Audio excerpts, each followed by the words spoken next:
Happy New Year 2026. I was in the Corville Library recently and found that they do an event called Blind Date with a Cookbook.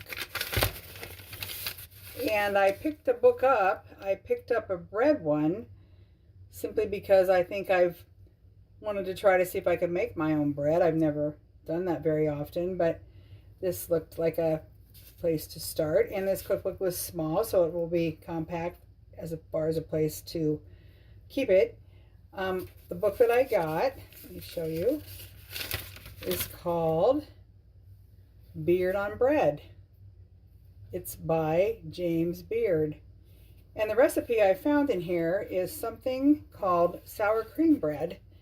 And this spoke to me a little bit because I have some leftover sour cream from some German sour cream twist I made this Christmas. Something I make often and traditionally for our family at Christmas time. It's a recipe that my grandmother made. And so I had some sour cream left over from that, some homemade sour cream, and I didn't want it to go to waste, so I'm going to use it in this recipe. The first thing I needed to do was get some active yeast started with some sugar and some warm water and let that proof for 5 minutes, and I've done that. And now, according to this recipe, I'm to go ahead and put the sour cream that I have, which is out here. I had to let it set out of room temperature for a little bit. There's a couple cups there. That's what it's asking for. And I put some salt and soda in this, and I've got those pre-measured, so I'm going to go ahead and put those in that. And it says to pour the sour cream and soda in a mixing bowl, and I have that mixing bowl right here. And I'm going to go ahead and pour that in here. See if we can get all of that out of there. That good sour cream. Yes, again, this is some homemade sour cream that I made. So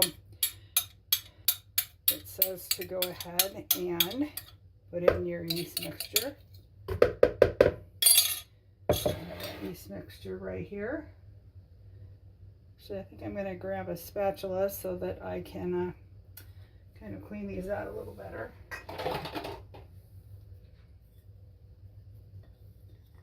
And there's all the yeast mixture. And stir that together a little bit. And then I need to start adding my flour. And I'm to do that 1 cup at a time. So I already have my flour pre-measured. So I'm just going to put in what I think is approximately a cup at a time. So we're starting there with that cup. And it said to use a wooden spoon to incorporate this, so that's what I'm going to do. So we're incorporating that one thing at a time, 1 cup at a time. Another cup. And it's obviously starting to get a little bit thicker, a little bit more tedious to mix in there.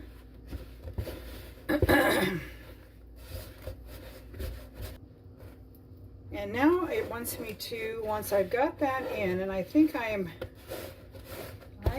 probably about right on the flour. It wants me to take it out of the bowl, scrape it out of the bowl, and work it on a flour board, on a board. And I'm just gonna put this on my counter. I'm just gonna put a little bit on my flour on my counter. It wants me to take this out, which I'm doing, onto this floured surface, and start kneading this a little bit. And you do this a couple different times. And it says here that this should take approximately 10 minutes. So where I don't have a lot of time because of the length of this video, I'm going to cut this for now and finish this kneading process, and I'll catch you on the flip side.